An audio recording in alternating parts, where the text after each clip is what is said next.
दोस्तों, बहुत ही सरल भाषा में या सादा ज़ुबान में अगर हम कहें कि सोशियोलॉजिकल थियरीज़ क्या होती हैं, बहुत ही सिंपल है। सोशियोलॉजिकल थियरीज़ वो स्टेटमेंट्स हैं जो हमें ये बताती हैं कि पर्टिकुलर स्टेटमेंट्स किस तरह हमारे सोशल वर्ल्ड के साथ, हमारी सोसाइटी के साथ रिलेटेड है।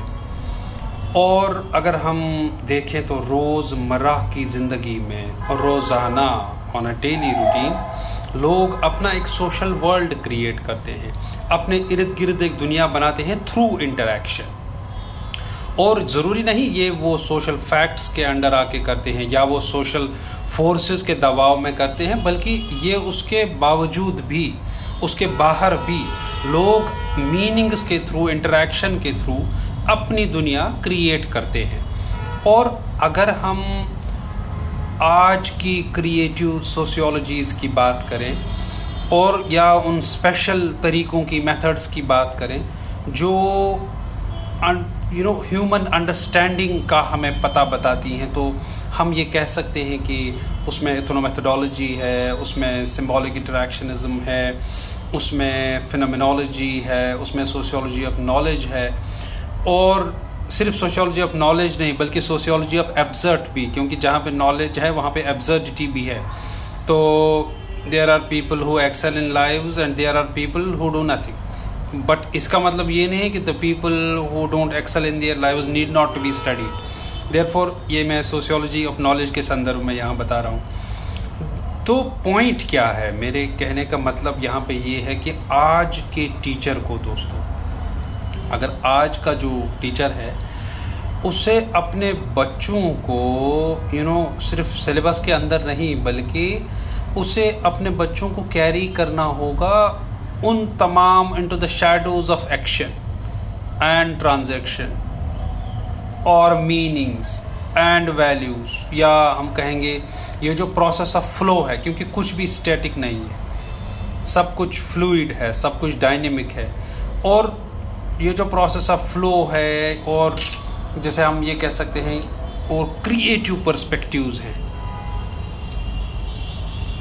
अगर हम यहाँ पे जो फर्स्ट फीमेल सोशियोलॉजिस्ट हैं हैरियट मार्टिनेव की बात करें, जो अगर आज हम फ्रेंच सोशियोलॉजिस्ट ऑगस्ट कॉन्ट को पढ़ते हैं और समझते हैं और उनको फादर ऑफ सोशियोलॉजी मानते हैं, तो ऑगस्ट कॉन्ट ने कोई अंग्रेज़ी में नहीं लिखा था।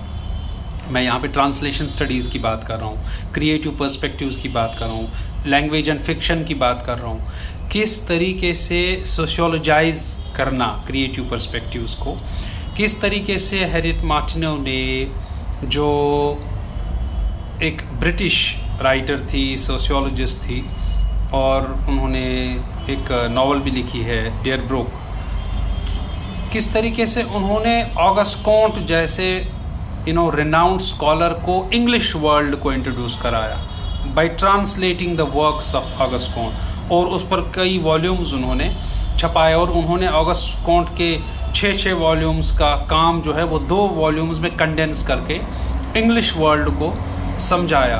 तो जहाँ पे 2-3 पर्सपेक्टिव्स यहाँ निकल के आती हैं। जब हम सोशियोलॉजी एंड क्रिएटिव पर्सपेक्टिव्स की बात करें, सोशियोलॉजी ऑफ नॉलेज की बात करें, हमें वहाँ पे ट्रांसलेशन स्टडीज़ को इग्नोर नहीं कर सकते, हम वहाँ पे आर्ट और क्रिएटिविटी को इग्नोर नहीं कर सकते, हम वहाँ पे नॉलेज को इग्नोर नहीं कर सकते, और हम वहाँ पे जेंडर स्टडीज़ को, क्योंकि एक फेमिनिस्ट सोशियोलॉजिस्ट, राइटर, और आज की जो डचेस है इनकी परदादी कहलाती हैं हैरियट मार्टिनेव, जिनका नाम था, जिन्होंने ऑगस्ट कॉन्ट जैसे फ्रेंच सोशियोलॉजिस्ट को, फादर ऑफ सोशियोलॉजी को इंग्लिश दुनिया के सामने रखा।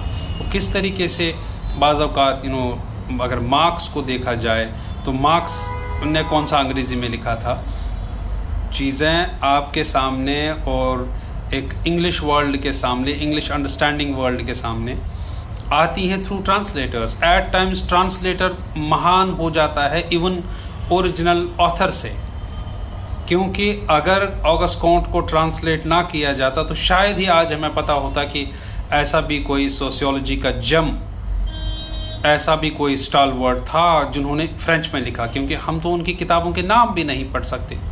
आज हम पॉजिटिव फिलॉसफी पढ़ते हैं, आज हम पॉजिटिविज्म की बात करते हैं, आज हम ऑगस्ट कॉन्ट के कॉन्सेप्ट्स की बात करते हैं।